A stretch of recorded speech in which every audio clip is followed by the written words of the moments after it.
Welcome back to the Reedman Report, where we talk about risk, AI, security, and education. And all of those come together in the absolutely crazy online social media, algorithmic media world that we have right now. And last week, I woke up to a bunch of unread messages on my phone from Alessandra. And when I looked at the first one, she said, "We're going viral." So I want to talk about where we were going viral, why we were going viral, and welcome Alessandra back to the third episode of the podcast, where we're going to get into what used to be the dark corners of the internet, but now are right there for all of us to see. How are you doing today, Alessandra? I'm good. Thank you so much for having me back under these circumstances. Yeah, I was a little worried when I first saw those messages. Well, first I was excited because I'm like, oh, okay, maybe our one of our podcast episodes, caught fire, has 1 million views. Some TikToker is playing it. But then when I read through the messages, you're like, no, we're showing up in a lot of the TCC dialogue. Where and when did you see that, and kind of how did this happen? So it was kind of a jump scare for me, to be honest, because I have my sock puppet accounts and I follow a lot of accounts, and I was just scrolling on my basically like news feed on Tumblr, and then there was my face. So I was like, oh, and it was a screenshot from my LinkedIn. And I guess what happened, based on reading the comments over the last couple of days, was that someone Googled TCC because they wanted to know what came up, and our podcast was the first thing that had come up. And then they looked my name up, and LinkedIn had changed settings, I guess.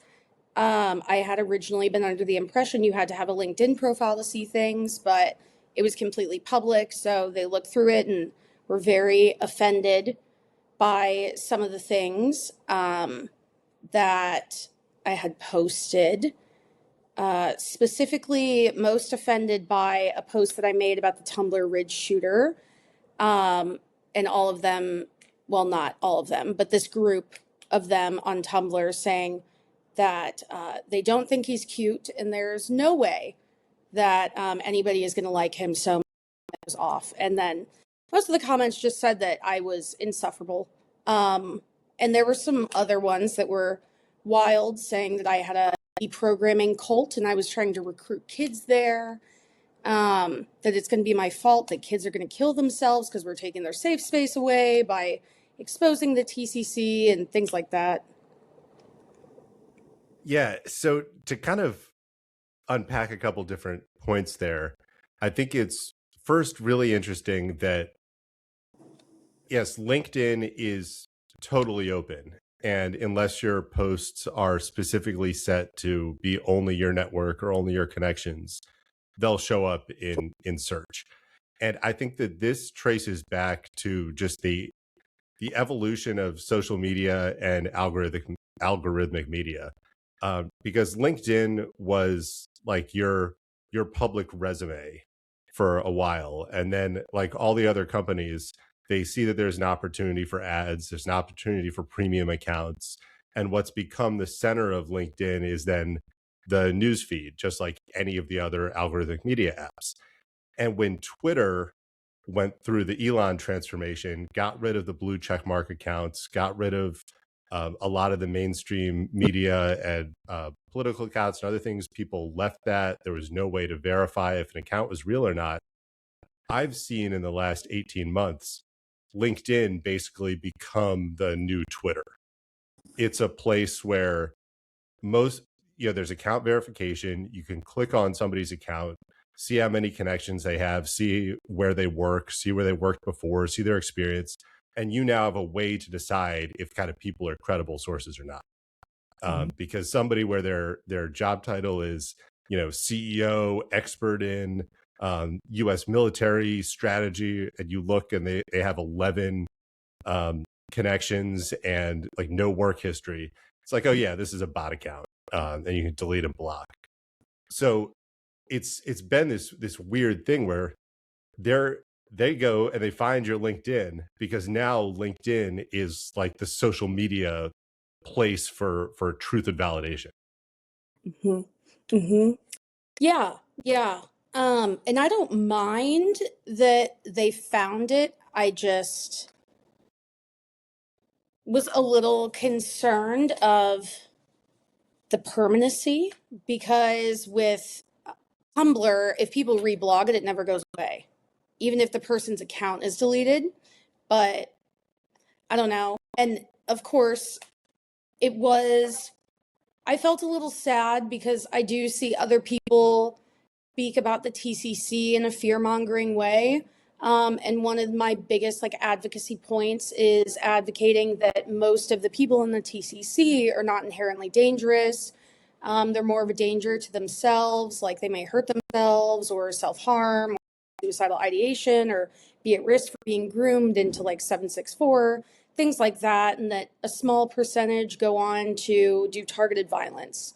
But, just like anyone else, if they have been in the shadows or they feel that they've been in the shadows for a long time and now it's coming more to the surface and platforms have banned a lot of their accounts or the hashtags or anything else. So I think it all just comes from a place of fear that their community is going to be taken away from them again.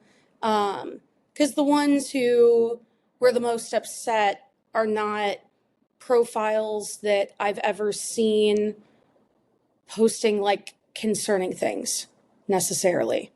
So, you know. What what would a normal day in your TCC newsfeed look like? um a lot of edits of perpetrators where it's like cutesy, there's little hearts, there's like music in the background.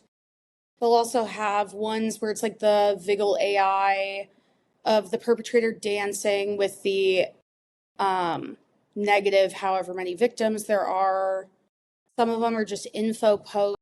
Some of them are memes, and it kind of just varies all over the place. It's less common seeing posts where I'm like, oh God, that's bad. That's leakage. Um, but that does come up sometimes. But, a lot of it is just like any other kind of fandom where there's a lot of memes and inside jokes and, they feel like it's a community. And I think that community is kind of even more in the spotlight this week or over the last 3 weeks as the Appalachia school shooter's father has been on trial in Georgia. So in that case, for anybody that doesn't remember, this was a mass shooting at a high school in rural Georgia. The perpetrator was 14 years old. His parents had a really troubled relationship. They were divorced. He was living with his dad. His mom lived out of state. His siblings were elsewhere. Um, he had been taken or contacted by social services 6 different times, and he'd attended 5 different schools prior to this attack.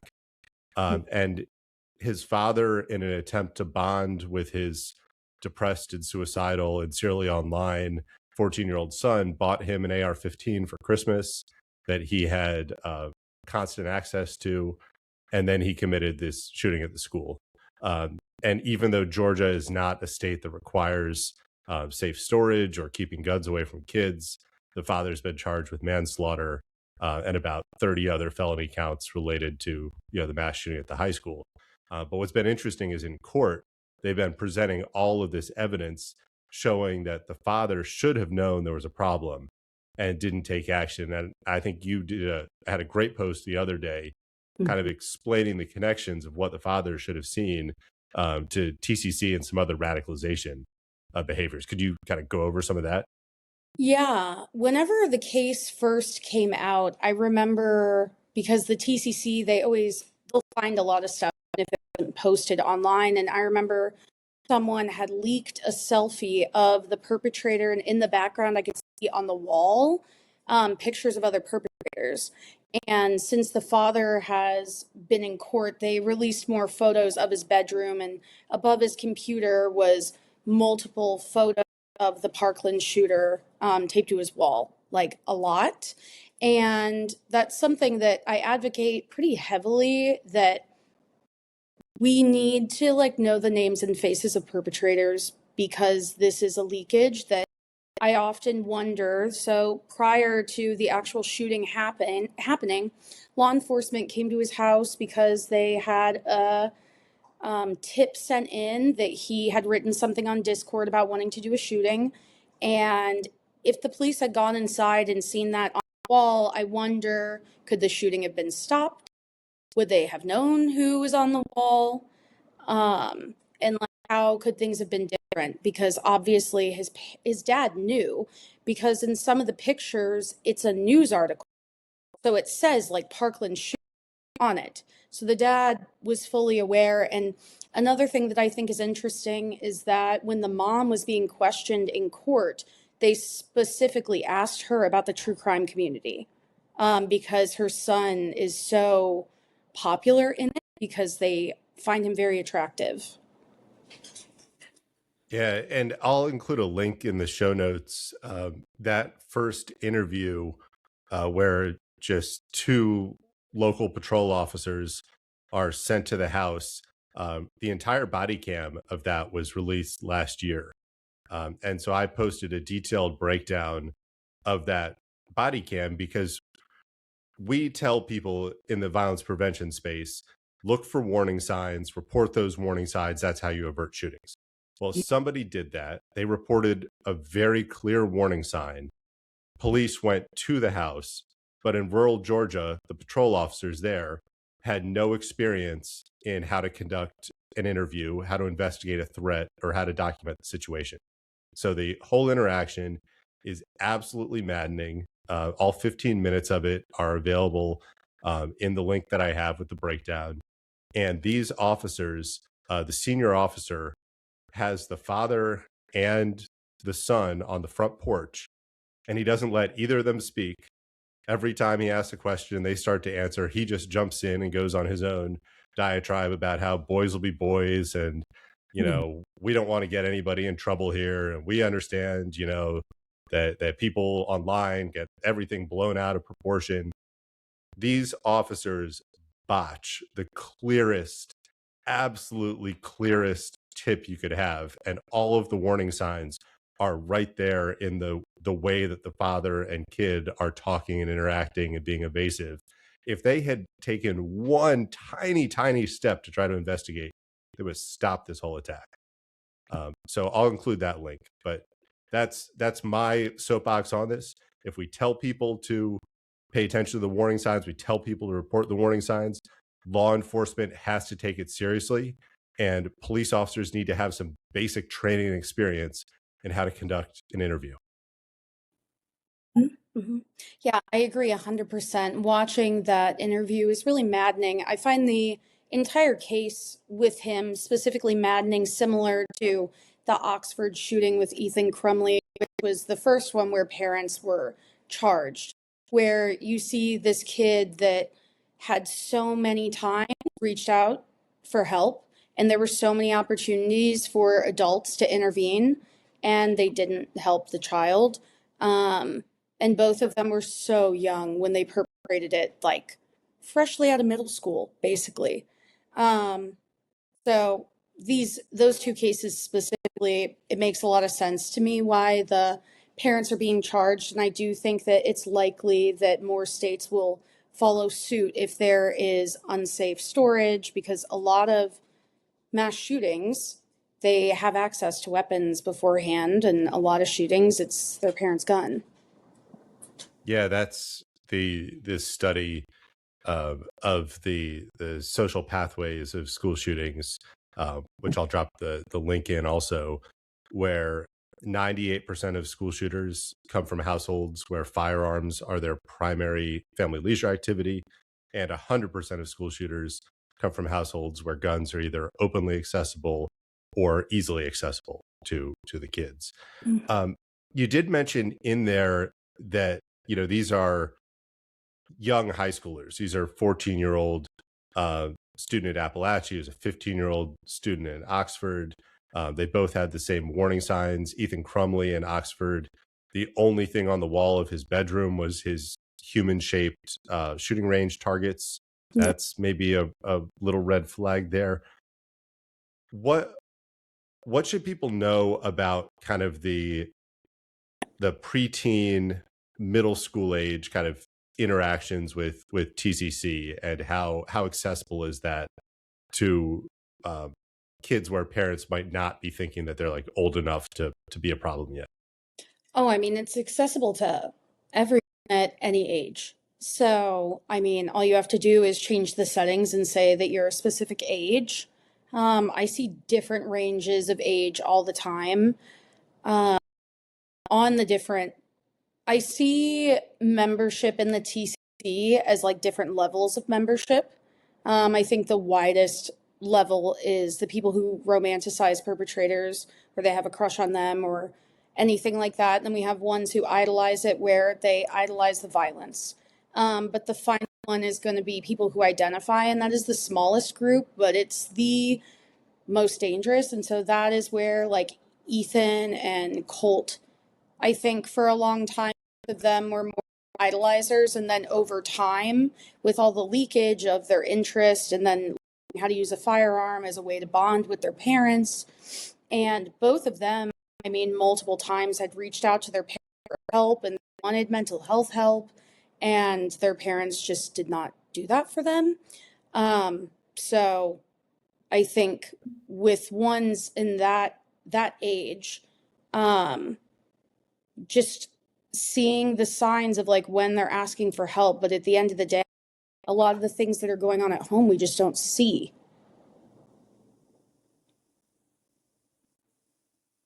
So with like the trends that we've seen in TCC, and it feels like there's a stronger connection and there's kind of more escalation in there, with kind of minimal information available about Tumbler Ridge, the mass shooting in the rural mountain town in British Columbia. I think that that's kind of an interesting online radicalization case study, because if you're in a town of a couple thousand people where everybody's very close, it's a um, a 6 through 12 school that only has like 200 students, kind of everybody's going to know everybody there.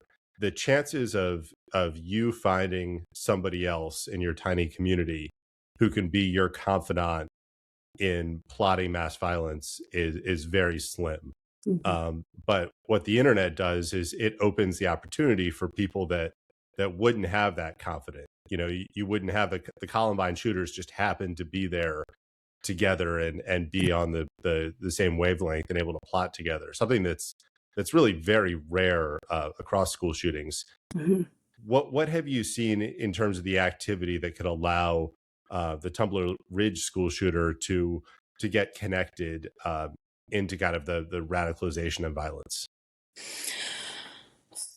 I think we're reading to things online. I know one of the things that has come out was their YouTube channel that their mother had been promoting, and it was just videos of them with firearms.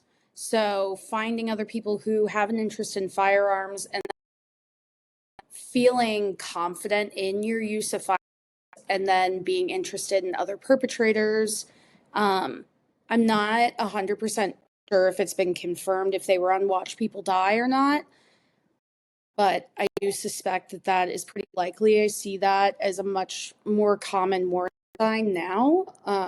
A lot of exposure to gore content to help desensitize them and things like that. And I know a lot of the warning signs for that one was that they had so many mental health calls to the home, firearms were removed from the home.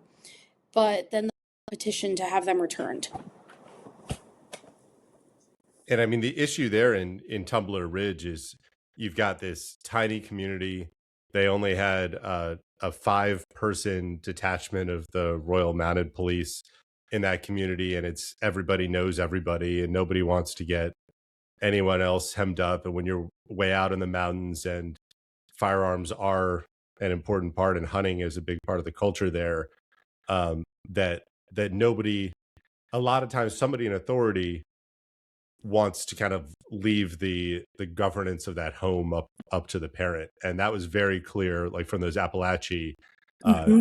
interviews, where these police officers are just like, oh yeah, these are boys being boys, we're men, we both get this, you're his father, make sure you talk to him, hey son, were you doing anything? Well, officer, oh, okay, that's good, kid, I understand it. That's that's one of the um disconnects I think we have when you have these really robust online worlds combined with a small community where the authority figures in that community don't understand what's happening, and kind of, if they don't have any concept of online radicalization, then they're just gonna dismiss all of this as just, oh yeah, it's just kids being kids. Yes. Yeah. And especially if they don't have any BTAM training, they've never seen the pathway to violence model, then they're absolutely going to kind of be at a loss. And I think it's important also to acknowledge that planned school shootings like this are rare. And so I think for most people, we have that issue of if it didn't happen here, it's never happened here. So why would we waste time learning and training about this specific thing that's rare that's likely not going to happen? Um, and that is understandable when people are under so much stress and they have so many things on their plate, especially schools and things like that. But at the same time, it is a growing issue and really important to be able to tell what is actually a threat and what is not, what is an offhanded comment kid online that's been reported or saying something edgy. Because I mean, I see that all the time in the TCC.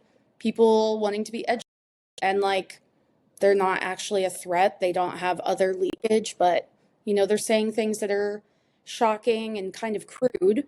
But that doesn't always indicate that there is a threat. Just like someone who uses firearms, that doesn't mean that they're going to do targeted violence, but combined with other behaviors and other signs and other leakage, then it is concerning.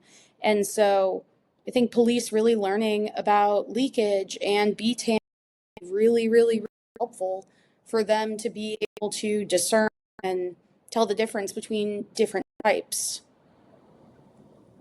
Yeah, I'd like to get your opinion on that there are not a lot of school shootings that actually happen.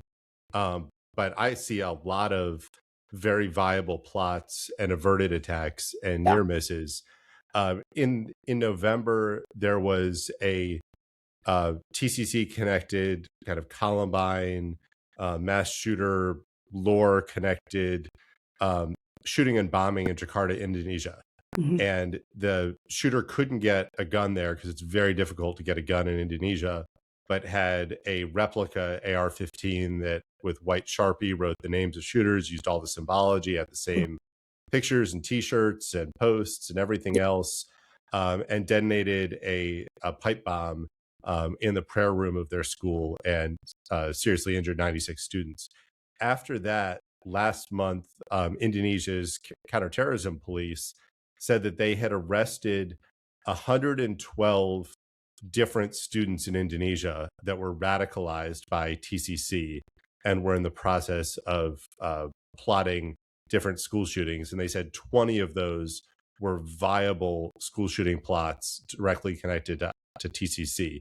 What do you think when you hear about kind of a wide sweep operation like that in Indonesia, where 112 kids are all getting arrested by your national counterterrorism police force?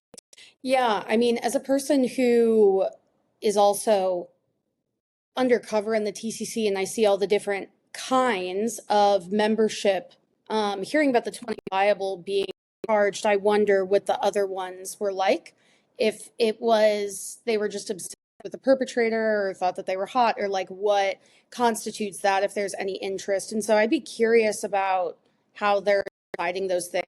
But I do think that it is really important and great that Indonesia immediately identified there was an issue, especially when it's not an issue that's native to their country or even like native language or native like the letters even are different. Like we don't even share the same alphabet because the perpetrator, he had on a natural selection shirt. And then the writing on his gun was all in English. And he also had written stuff on his desk. And from what I understand, he tried to use the gun to shoot himself at the end, but was not successful and then woke up in the hospital and is now being charged. Yeah, I wonder about that because something that I've seen in various internet forums is there are ways to modify a toy or an airsoft gun to fire a 22 round. And I mean, it doesn't need to be a secret because it's all out there. Yeah. But you can really probably only fire 1 or 2 rounds before it's going to destroy the gun because it's not built to fire an actual bullet. There was a mass shooting in a mall in Thailand where it was an airsoft Glock pistol that had been modified to fire 22 rounds. And then we saw that also here in Madison, Wisconsin, where there was a 12-year-old student who was obsessed with school shootings. He resented that his family didn't have any guns in the house because he really wanted them. And he bought an airsoft gun. And even though police never kind of gave details on that in the evidence report that was released, there was the airsoft gun and there was 122 bullet. So I would guess that was an attempt with this too. But I think what's fascinating about this Indonesia case is not only did it take all of the lore around all of the world mass shootings and all the U.S. mass shootings in TCC, but the reaction there was so different. I did an interview on Indonesia's national news, and I think I got better, more in-depth questions from the reporter there than almost any reporter here in the U.S. Has. What do you see when you're looking at TCC content from folks that are international? Is there any difference? Are you able to tell? You can tell sometimes because of the perpetrators that they're putting their international perpetrators only, especially whenever it's TCC people from Russia. A lot of European countries and UK, they're all very obsessed with American ones. And then for people who are from Brazil and Mexico, they like the more South American ones and then will pay to some of the American ones. But I even see it with different Asian accounts where they are I see a lot more cosplaying as perpetrators where they're dressing up and then they're like reenacting scenes from Zero Day or things like that, that I can tell is a little bit more unique to theirs. I know that there have been 2 girls who killed themselves in the TCC on live stream. One American, the other was in Bangladesh, and they both were young. And that happened pretty recently. So both of those things are very sad as well. Yeah.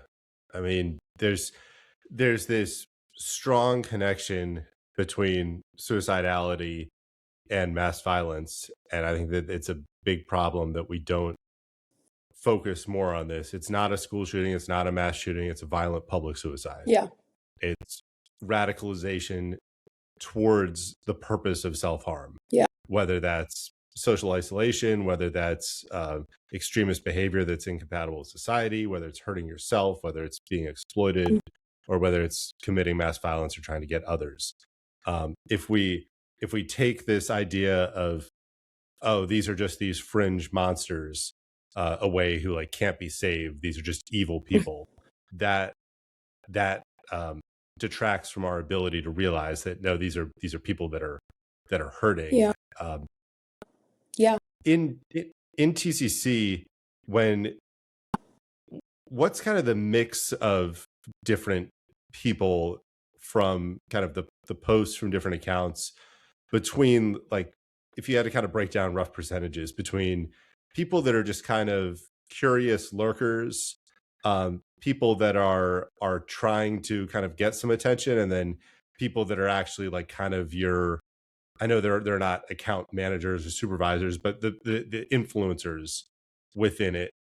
what's the tier and breakdown of, or are there other types of TCC members or adjacents? There definitely is a lot of people that lurk, obviously. What I know is most people that I've seen who are lurking, they either don't have friends in the community and they're kind of newer to the community, or they are adults that feel like they've kind of aged out, even if they're only like 19. Because they're like, everybody on here is so young, like everybody calls me Unc. And I see that across, even when I look back to posts from like 2015, people saying that as well, of like, oh my God, I think I'm too old or whatever. So I do see the lurking in that way. And I would say that honestly, when I think of the TCC, I think of it as any other large group where there's the umbrella term of TCC, and then there's all these small factions. So within the smaller subset, there might be someone that is pretty popular.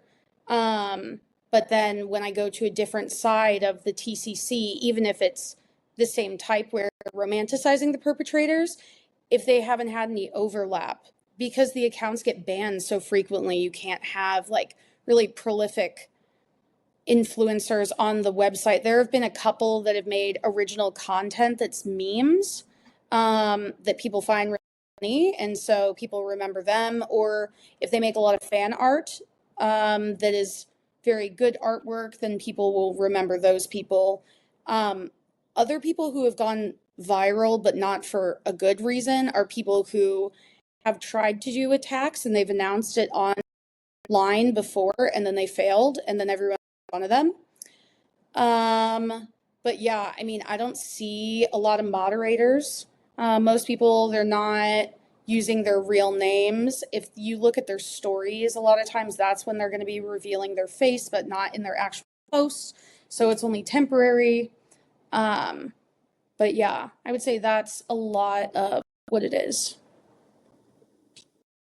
And then you've also been advocating, and you mentioned a couple times here, that the behavioral threat assessment process, the BTAM process, needs to account for TCC activity and kind of the nuances within it. And you're working on a framework for that.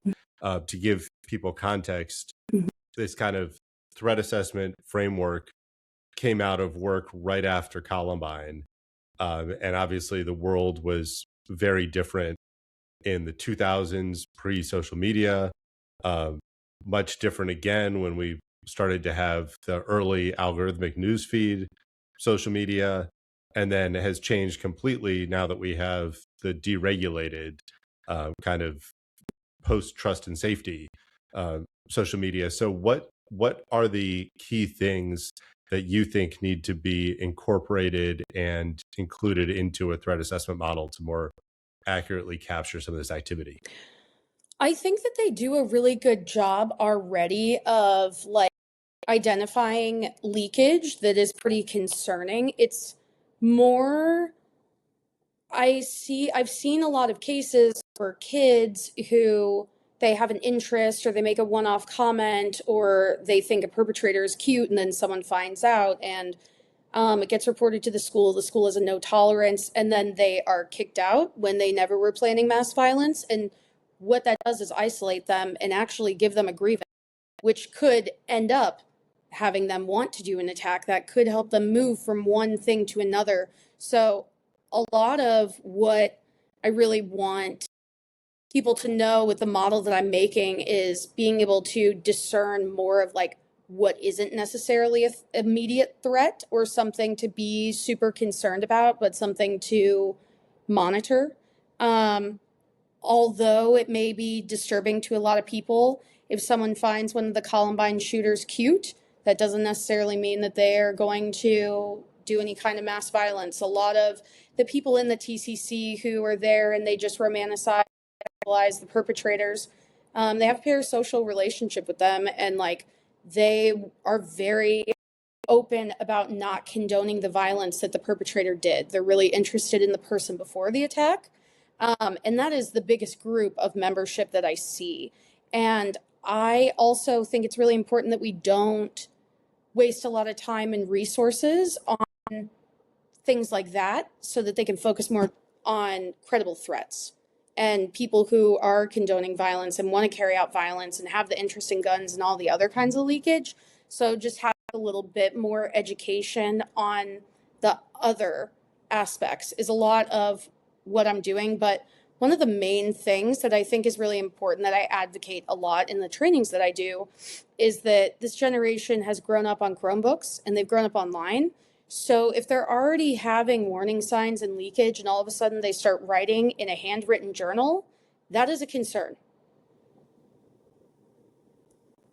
Yeah, I think we mentioned that previously, that there's been a desire to return to the 1990s for some of the shooters, and especially we saw that in Nashville, where there were, the marble notebooks and trying to get VHS tapes. What's old is new again. So through your threat assessment process, when you do identify somebody that actually, not that they just think the school shooter is cute, or they enjoy, within the marginalized community, if you feel marginalized and you think these other people are marginalized, they're high profile characters, everybody can kind of coalesce around that feeling that, we were just like them, we were just misunderstood. Mhm. But once you do see somebody who's going to that point of violence, what is the pathway and process for de-radicalization, for the work that you do? One of the main things that we do is focusing on behavioral radicalization, so mobilization for violence, wanting to carry out violence. But as for like cognitive radicalization, trying to change their beliefs, that's not necessarily something that we do, because we know once the behaviors have changed that most of the time they start to let the ideology go. So really focusing on getting them re-engaged with the community, spending less time online, helping them hit milestones that help build confidence within them, like getting their license, getting a job, graduating school, getting into college, going to homecoming, all those kinds of things, getting on a team that they want to be on. Those regular milestones for young people are things that we want to support them and help them hit.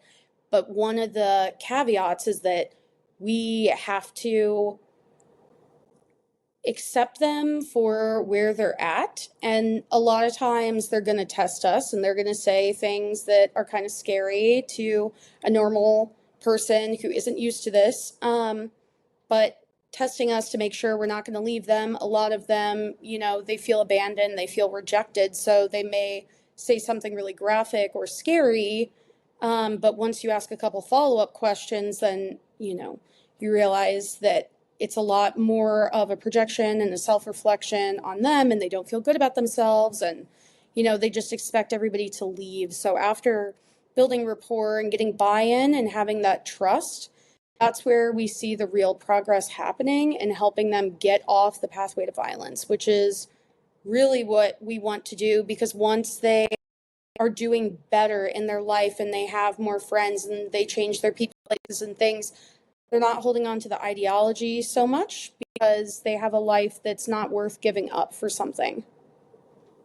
Yeah, it's interesting you talk about, pathway to violence, and getting somebody back on track with the milestones in a life from graduation to job and so on.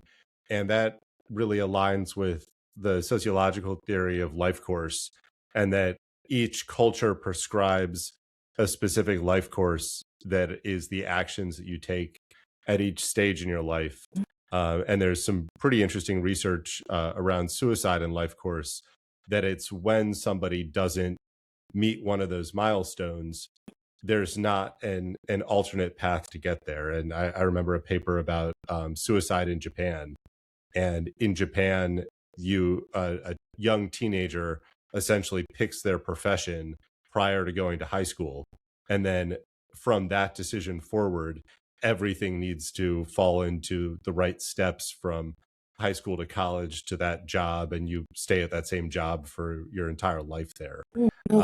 So that's a very high stakes decision, because if then you make a misstep anywhere along the way, then you're never going to have a life. And there's a lot of young kind of adolescent suicide in Japan, because you screw something up in high school, you screw something up in college, you screw something up at the start of your first job, you can't recover because you're never going to be able to get back on the track of the life course. So taking this idea that there are, instead of having a binary of two pathways, of either there's normative step-by-step life course or there's a pathway to violence, I think what we really need to do is make more zigzagging inroads between them. Yeah, absolutely. And I think one of the other things that one of my colleagues who has worked on ISIS cases with me, and her name's Lila Schwartz. She's a psychologist. She worked with a lot of kids in Afghanistan who were defected suicide bombers in the like camps, and she constantly reminded the kids, like, you're allowed to make mistakes. Like, you are allowed to make mistakes. And these are kids who were planning targeted violence. They wanted to do a jihad.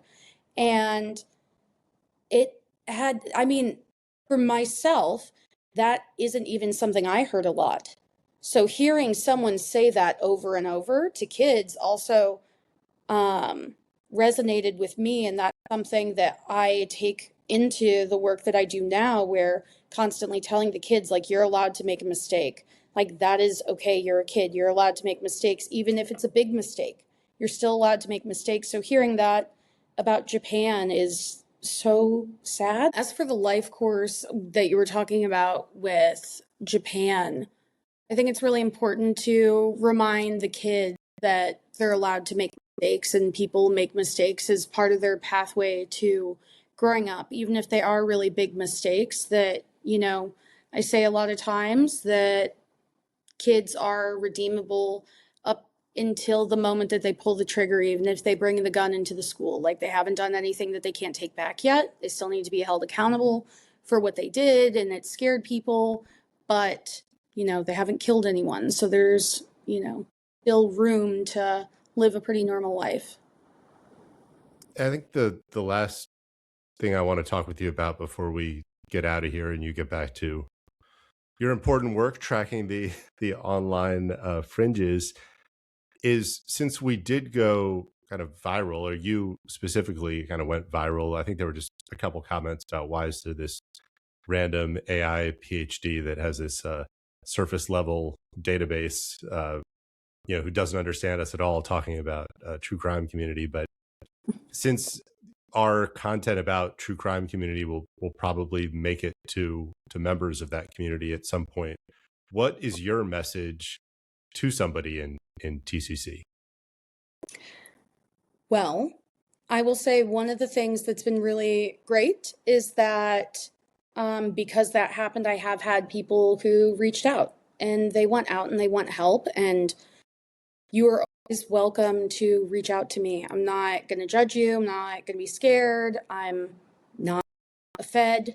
I'm not trying to get anybody in trouble. Like, I just want to help people. And there is a life on the other side. And, if you don't feel like the community is serving you anymore, that's okay.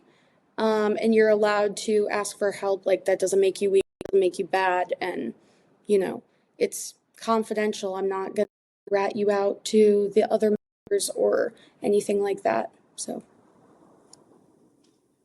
Yeah, I think that's the same message that I would give to school administrators or police or parents, is that zero tolerance discipline when somebody is being radicalized is probably just going to push them further in the wrong directions. And if somebody is going to the internet to try to find belonging and place and understanding and community, it's because they're not getting it somewhere else. And if you take away even more of their real world community, they're just going to get pushed further and deeper into violence. So I'll have Alessandra's contact info in the show notes. Also, the links to our other episodes. We had an in-depth discussion where we went through some of the common memes and things that parents should be on the lookout for, as well as kind of a broader discussion into online radicalization. So, Alessandra, I hope that this one goes viral for the right reasons in some of the big communities. Is there anything else you want to leave people with? that there is hope. I know that things like this is really scary, but I've worked with kids of all different ideologies and I've seen them turn their lives around and give back to the community and take accountability. And people in the TCC are no different than anyone else who, they want to turn their life around. So while this is scary, just know that there are people who believe in these kids and want to help them and want to see them succeed. And you can reach out, and I'm always happy to talk to members of TCC, parents, anything, administrators, law enforcement. If you need information or training, please reach out. I'm happy to talk. Absolutely. Well, thanks for your time. Sadly, this won't be our last discussion about it. But until then, everybody stay safe out there. Thank you.